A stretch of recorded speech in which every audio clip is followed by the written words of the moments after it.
வணக்கம். இப்போ நம்ம ஒரு அறிவியல் சோதனை பார்க்க போறோம். அந்த சோதனையோட தலைப்பு என்ன அப்படின்னா மிதக்கும் பிளேடு. இப்போ அந்த சோதனை தேவையான பொருள்னு எடுத்திருக்கேன். ஒரு கண்ணாடி டம்ளர் எடுத்திருக்கேன், பிளேடு எடுத்திருக்கேன், நீர் எடுத்திருக்கேன். இப்போ நான் என்ன பண்ண போறேன் அப்படின்னா ஃபர்ஸ்ட் இந்த இந்த கண்ணாடி டம்ளர் நான் என்ன பண்ண போறேன், தண்ணியை நிரப்ப போறேன்.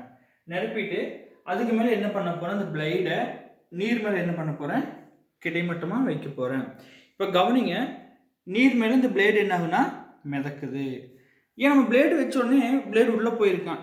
ஏன் இந்த பிளேடு மிதக்குது அப்படின்னா, இந்த பிளேடு மிதக்கிறதுக்கு என்ன காரணம் அப்படின்னா பரப்பு இழுவிசை. அதாவது பரப்பு இழுவிசை அப்படின்னா என்ன அப்படின்னா, நீர் நிலையாக இருக்கும் பொழுது நீரின் மேற்பரப்பில் நீர் மூலக்கூறு ஒன்றோடு ஒன்று பிணைப்பை ஏற்படுத்தி ஜவ்வு போன்ற ஒரு படலத்தை ஏற்படுத்தும். அதுக்கு பேர் தான் என்னன்னா பரப்பு இழுவிசை. இப்போ கவனிங்க, இந்த டம்ளர்ல நீர் எப்படி இருக்குன்னா நிலையா இருக்கு. இப்போ நீர் நிலையாக இருக்கும் பொழுது என்ன ஆகும் அப்படின்னா, நீருடைய மேற்பரப்பில் இருக்கிற மூலக்கூறுகள் ஒன்றோடு ஒன்று என்ன ஆகுதுன்னா பிணைப்பு ஏற்படுத்தி ஜவ்வு போன்ற ஒரு படலத்தை ஏற்படுத்துது. அதாவது என்னன்னா, இப்போ இந்த நீருடைய மேற்பரப்பில் என்ன செயல்படுதுன்னா பரப்பு இழுவிசை செயல்படுது. அதனால இந்த பிளேடு என்ன ஆகுதுன்னா மிதக்குது.